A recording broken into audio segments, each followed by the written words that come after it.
motor no ponto de venda só para abastecimento ou para marcar presença frente a uma forte concorrência. O roteiro deve prever as sazonalidades, então a gente pode ter um roteiro adaptado para determinados períodos, uma força-tarefa naquele momento. Como é que tu planeja isso? São 3 pilares que sustentam o crescimento de vendas nível hard: metodologia, ferramentas e execução. Aqui neste podcast eu vou dar um zoom nos elementos que você deve dominar, porque quando você domina as técnicas e foca no que importa, o resultado vem. O fato é o seguinte: para atuar em vendas hoje em dia, não basta ser bom de papo, tem que ser bom de metodologia. Fala pessoal, tudo bem? Sejam muito bem-vindos a mais um episódio da nossa série do Abrindo a Caixa de Ferramentas. Aqui a gente vai falar sobre alguns assuntos que ficaram pendentes a respeito das nossas lives de sexta-feira, e a gente tem a intenção de chegar no ponto mínimo de cada assunto.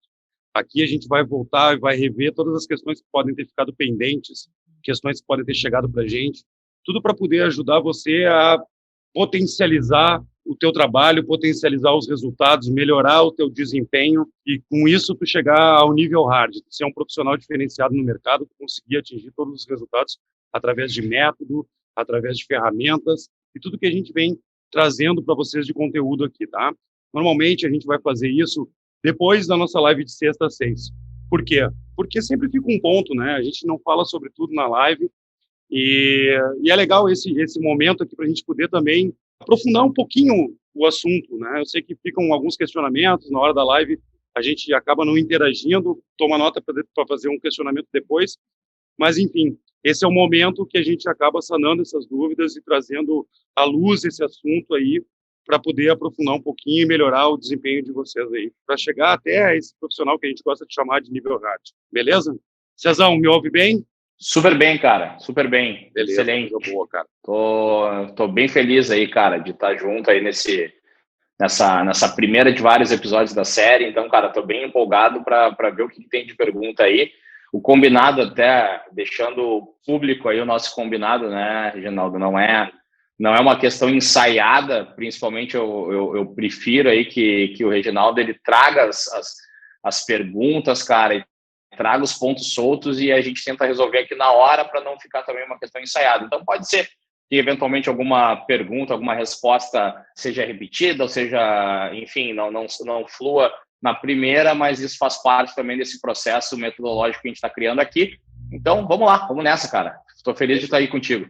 Boa, cara. Feliz aqui também. Eu achei legal da gente ter esse momento, porque lá na live de sexta, a gente conseguiu falar sobre o racional para a roteirização, né? De como fazer isso, como trazer com dados e ferramentas de uma forma bem simples até, a gente conseguir fazer com excelência um roteiro e aplicar a nossa mão de obra nos melhores pontos. E uma das questões, eu acho bem legal, até no momento que eu estava vendo ela, eu achei legal, que é como tratar um cliente potencial. Porque a gente primeiro tem que fazer a venda, tem que entender quanto esse cliente vai comprar, para depois dispor de uma mão de obra, mas a gente enxerga que ele tem potencial. Como que a gente pode chegar num meio termo, assim, entre o matemático, da gente só aplicar a grana porque ele está comprando, e atender e iniciar um relacionamento? Como é que pode ser essa questão? É uma excelente pergunta, porque nem tanto ao céu, nem tanto à terra, né? Acho que a questão da gente tratar a racionalização do investimento, onde, obviamente, a gente se inspira muito, né? Se espelha muito e se embasa muito na fotografia atual, pode ser, sim, que a gente possa vir a deixar os critérios mais subjetivos, que são os critérios de potencial, de fora. O que acontece, né, num desdobramento de curto prazo dentro dessas metodologias? Essas metodologias, elas se interconectam, né? Então, quando a gente está falando de potencial, a gente utiliza uma outra metodologia, que é a metodologia do Shopability, né? Então, a gente tem uma outra metodologia onde a gente cruza alguns indicadores e, dentro desses indicadores, a gente racionaliza o que a gente entende ser potencial. Porque acho que tudo quando a gente está falando em vendas, merchandising e tudo isso que é geração de negócio, porque muitas vezes a gente esquece, né? que quando a gente está na área de vendas, quando a gente está na área de merchandising, no final do dia o que tem por trás é resultado, é negócio. Né? Aplicar uma força de merchandising, aplicar uma ferramenta de merchandising está completamente ligado à geração de negócio. Então, para não esquecer disso, a gente tem que sempre tangibilizar as coisas e metrificar as coisas, inclusive termos subjetivos. O próprio potencial, né, Reginaldo? O que pode ser potencial na tua visão pode não ser na minha. Sim. E se a gente colocar uma terceira pessoa aqui, pode ter uma terceira visão diferente sobre o que é potencial.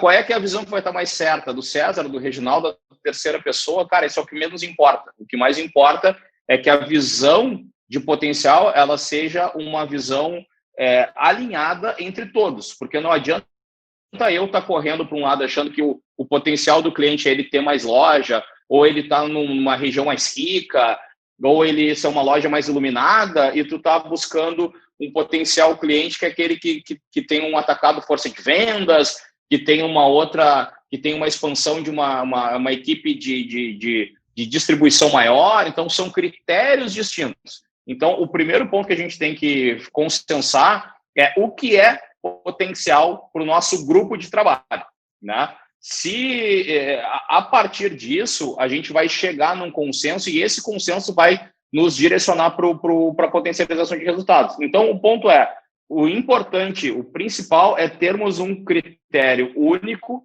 aonde a gente vai alinhar esse critério e vai todo mundo correr para o mesmo objetivo. Então, por exemplo, como a gente pode fazer isso, né? Então, vamos lá. Como é que a gente pode alicerçar desmistificar termos subjetivos como o próprio potencial nesse caso? Cara, vamos então criar 2, 3 quadrantes onde a gente vai dizer, cara, que um cliente potencial é um cliente que ele tem que ele está num canal específico, né? Então, por exemplo, se o cliente ele é distribuidor, para mim ele tem X pontos. Para nós ele tem 20 pontos. Se ele é um home center, de repente dentro da nossa estratégia, se formos um material de construção, por exemplo, ele pode daqui a pouco ter 40 pontos, né? E assim sucessivamente. A gente vai começando a desmistificar através de uma matriz estratégica o que é potencial. E a partir disso eu conecto o nosso termo de roteirização, que daqui a pouco o segundo termo, que é o cruzamento, a evolução do faturamento, que é a fotografia atual, com uma matriz, por exemplo, uma ferramenta Shopability, é o que vai nos gerar uma roteirização ainda mais eficiente. Mas é um passo de cada vez, né? Então, nesse primeiro momento, a roteirização ela tem uma visão financeira, ela tem uma visão de tempos e movimentos, ela tem uma visão de payback, que a gente pode sim dar pesos para mais ou para menos, dependente da estratégia do cliente. Entretanto, para a gente sofisticar ainda mais essa visão de potencial, a gente pode usar de outras metodologias para poder conectar, e aí sim a gente tem uma grande estratégia sólida e interrelacionada para poder gerar um planejamento mais sólido, né? Com menos subjetividade, com mais racionalidade. Legal também a gente falar sobre isso, que a gente acaba olhando para a gente, né? Então, olha para o histórico, para tu dar peso aos canais que tu melhor atende, e se esse cliente está lá, sim, ele é potencial. E isso encaixa, legal com a pergunta que chegou ali, que eu achei boa, que tu usa um termo na tua live que diz assim, merchandising e investimento. Se é investimento, a gente pode primeiro investir para depois colher e não investir de acordo com o que está sendo comprado. Eu acho que já resume um pouquinho do que tu acabou falando, mas né, dá para falar um pouquinho mais ainda. Cara, legal. Acho que essa visão de investimento e colheita, eu acho que ele é legal. Só que se a gente for trazer para... Vamos usar essa analogia, vamos usar a analogia do plantar e colher, né? Toda vez que tu está plantando algo, tu está plantando uma quantidade X de sementes de um determinado fruto, de um determinado, enfim, de uma determinada fibra, tu sabe quanto que ela vai te trazer de retorno. Então, se tu colocar, por exemplo, 10 sacas de produção e tu arar todo um hectare de terra, tu sabe que é aquilo que tu vai ter de retorno. A pergunta ela tem que ser analisada um pouco dessa forma, né? Porque senão a gente vai para o subjetivo de novo. Se eu investir na frente, de que forma eu posso alicerçar essa minha expectativa de retorno, né? Beleza, vou colocar o cara hoje, ele, pelo critério de faturamento, pelo critério que a gente adotou de tempos e movimentos, ele daqui a pouco ele deveria ter 2 horas de atendimento. Mas a gente quer investir um pouco mais, a gente quer dar 4 horas de atendimento para ele para fazer um trabalho a mais. Beleza. Que contrapartida que esse cara vai me dar para poder fechar essa conta, para eu poder dimensionar que eu vou ter esse payback? Beleza, eu vou te dar essas 2 horas a mais para quê? Para a gente mudar a sessão, para a gente conseguir ampliar a nossa participação num ponto extra, para a gente daqui a pouco criar ações de cross-merchandising, porque esse tempo ele tem que ser ocupado de alguma forma. Se eu for dar mais tempo do que ele compra de produto e sem ter nenhum payback, a chance do meu promotor ficar ocioso é grande. Porque lembra que esse tempo ele está vinculado com a quantidade de produto também que ele tem para abastecer. Ou seja, quando a gente vincula o tempo ao faturamento, logo a gente está vinculando ao volume. Então, se esse cara eu dou mais tempo do que ele tem de volume para abastecer, ou eu tenho uma contrapartida aí, com isso eu consigo entender que, cara, eu vou estar construindo alguma coisa, eu estou colocando estou remodelando a categoria, estou criando oportunidades no cross-merchandising, e isso vai me gerar, aí, consequentemente, a visão fica clara de quanto eu vou colher ali na frente, vai me gerar um pedido maior porque eu estou abrindo espaço, eu estou reposicionando e tal, aí a conta fecha. Agora, simplesmente eu vou dar um valor a mais, um tempo a mais, sem qualquer contrapartida, é mais uma negociação de vaidade do que de negócio. Beleza. É mais uma negociação do tipo, cara, fiquei feliz que agora sou importante, eu tenho mais merchandising do que basicamente geração de negócio. Beleza. E aí, assim, parece até que foi ensaiado, né? Que a gente estava pensando nisso, mas assim, o próximo questionamento também fala um pouco disso. Assim. Promotor no ponto de venda, só para abastecimento ou para marcar presença frente a uma forte concorrência? Ele estar no ponto de venda. Não é válido considerar esse tempo a mais que está sendo pedido como uma presença no ponto de venda? Cara, eu vou devolver a pergunta para ti, na figura do entrevistador, mas, de certa forma, vou devolver a pergunta para quem fez ela, né? O que é marcar presença? Né? O que é marcar presença? Né? Tipo, porque marcar presença é o cara estar parado no corredor com o braço cruzado, sem ter mais o que abastecer. O que é marcar presença? Né? Então, se marcar presença está vinculado a, cara, esse cara vai estar executando um treinamento para o chefe de corredor, esse cara ele vai estar abordando alguns clientes para poder levantar uma informação, esse cara vai estar fazendo uma pesquisa de preço, vai desenvolver um projeto em cima disso, cara, isso é o marcar presença inteligente, e aí isso já, de certa forma, está correlacionado a um payback, porque enquanto eu estou treinando e estou criando um relacionamento com o meu chefe de loja, por exemplo, a chance dele me retornar aquilo com mais espaços, com mais ferramentas para geração de colheita, né, para geração de mais resultado, é grande. Agora, muitas vezes a equipe de vendas ou até o comprador, ele usa essa terminologia para barganhar alguma coisa, mas é uma pedida oca, né? Tipo, mas é que tu tem que marcar presença na minha loja. O que é marcar presença? Se a gente combinar o que é marcar presença, cara, a chance da gente fazer é grande. Agora, não pode ser uma coisa abstrata, subjetiva, a ponto a gente simplesmente rasgar dinheiro, né?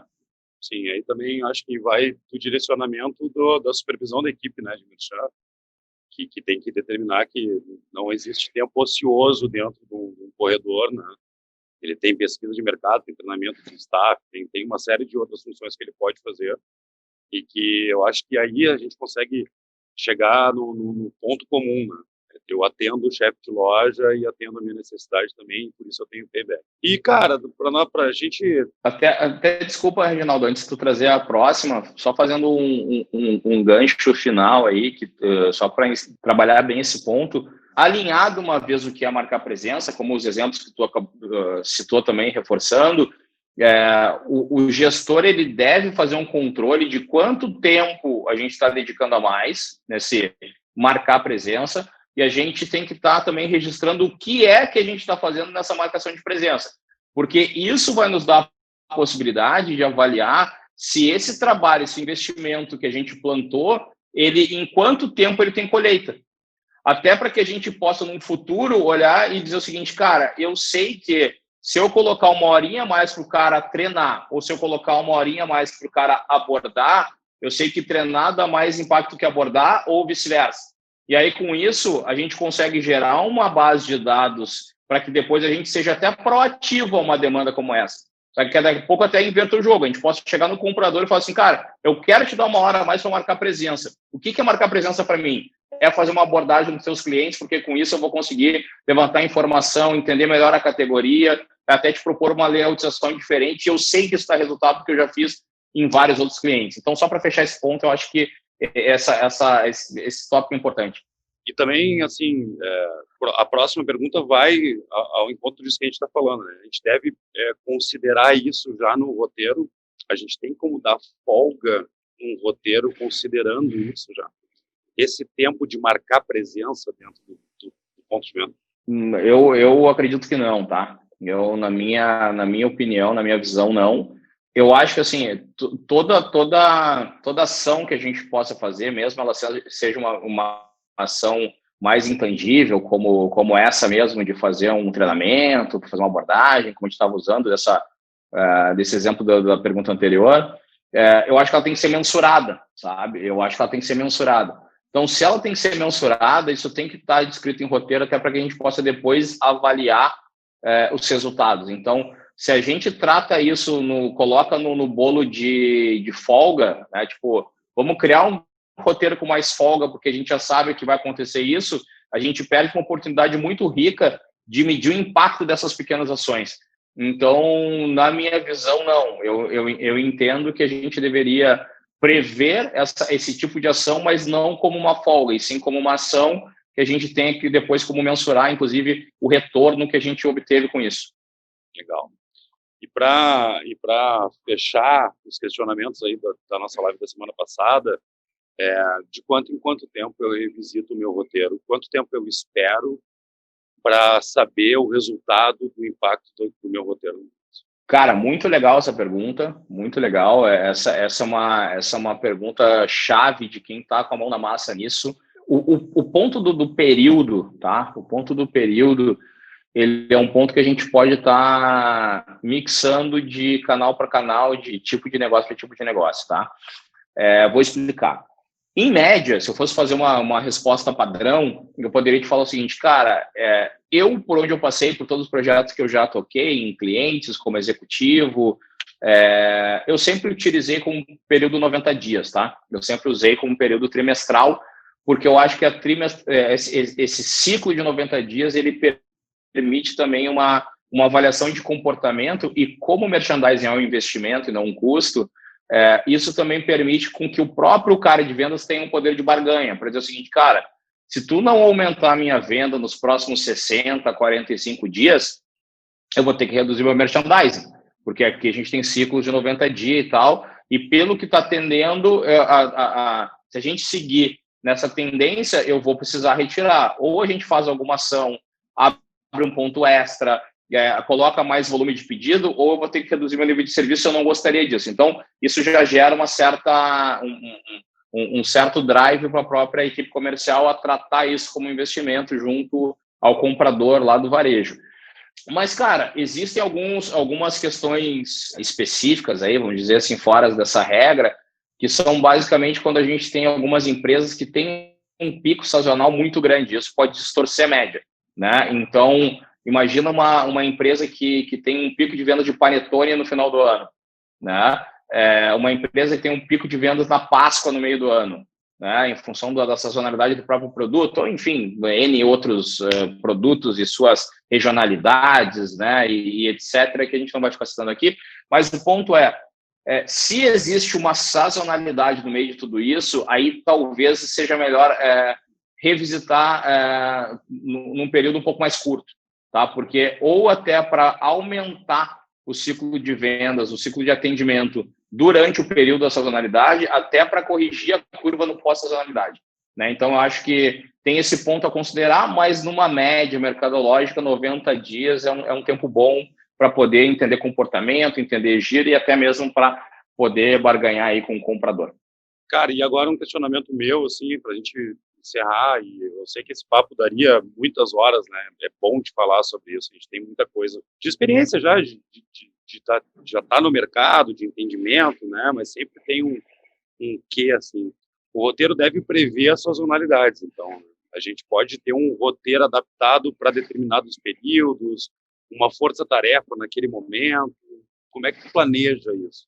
Cara, sem dúvida, a sua pergunta é excelente, cara, sem dúvida, porque isso também nos possibilita, inclusive, em muitos casos, até a fazer contratação temporária para aquele período, né, estimando quais são as lojas, quais são os clientes que vão receber uma carga maior para aquele período, em função de alguma negociação especial e tudo mais, e isso tem que ser desdobrado para uma matriz de execução. Então, sim, faz todo sentido tu ter, durante o período da sazonalidade, já fazer uma previsão junto com vendas de qual é o pico que deve estar previsto por cliente, se existe algum cliente que tem uma negociação muito especial durante aquele período, que vai crescer vertiginosamente no período, que pode acontecer, né? Então, tem clientes, por exemplo, que mantêm o mesmo pico, mas o crescimento é igual, então, se tu olhar para o ano anterior, tu consegue fazer essa previsão.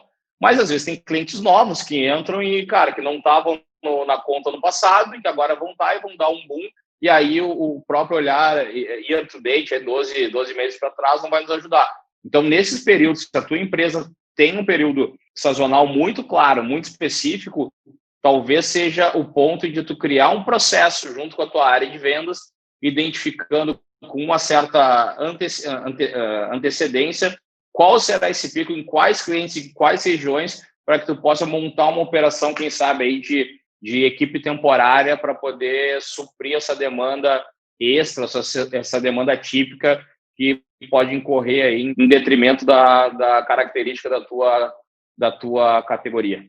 Legal que a gente nem sempre consegue prever tudo, né? A própria pandemia nos movimentou tudo aí, deve ter mexido com todos os roteiros possíveis, né? Uma previsão que não estava no radar de ninguém. Sem dúvida. Mas, da mesma forma, a abertura. A gente está citando o exemplo da pandemia como uma coisa ruim, que piorou, mas agora, pós-pandemia, quem vai prever o que mais vai abrir, o que mais vai dobrar de tamanho? Então, a gente tem que estar ligado também nisso tudo para entender que a gente precisa ter a maior acuracidade possível, mas que, né, tem que ter um plano B para poder atender as urgências e as necessidades especiais. Né? Perfeito. Sem dúvida, cara. Ainda mais num ano como esse, onde não só a pandemia, né, Reginaldo? Eu acho que a gente também está vendo uma mudança de comportamento, de consumo e de canais também que podem estar mexendo com esse histórico, né? Então, existem novas categorias que passaram a crescer e que talvez estejam num impacto diferente. Então, aí a gente pode ver as próprias cestas de eletrônicos e tudo mais que cresceram bastante nesse período de pandemia, outras tantas caíram. Então, tem novos canais aí como o e-commerce que estão mudando um pouco a regra do jogo, que aí não tem roteirização. Então, tem muita coisa aí que a pandemia vai trazer de legado e de diferença nessa análise aí, com certeza, cara. Sem dúvida nenhuma. Sim.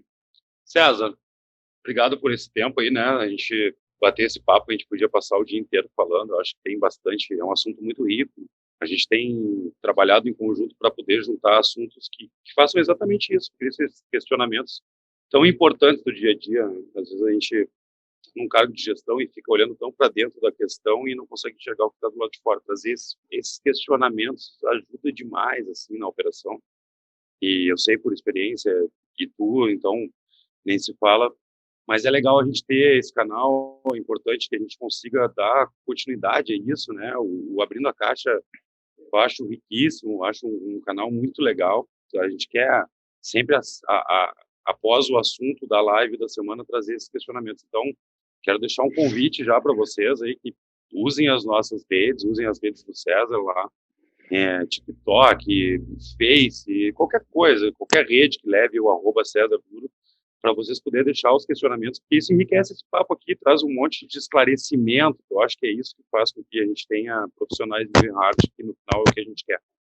Legal, cara. Obrigado aí. Acho que foi um excelente papo. Acho que a gente já né? Já conduz vários papos aí no offline há muito tempo, legais, com muita troca, e eu acho muito legal aí essa ideia aí de trazer isso de uma maneira pública, onde a gente possa debater isso, tanta coisa que a gente debate no bastidor, que tenho certeza que vai ajudar bastante gente. Então, cara, show, eu tô bem feliz com esse primeiro episódio aí do Abrindo a Caixa e tenho certeza que vai ser um sucesso, cara. Valeu mesmo. Show de bola. Cara, obrigado pelo espaço, vamos adiante, a gente se fala no próximo. Valeu? Valeu, falou, até mais.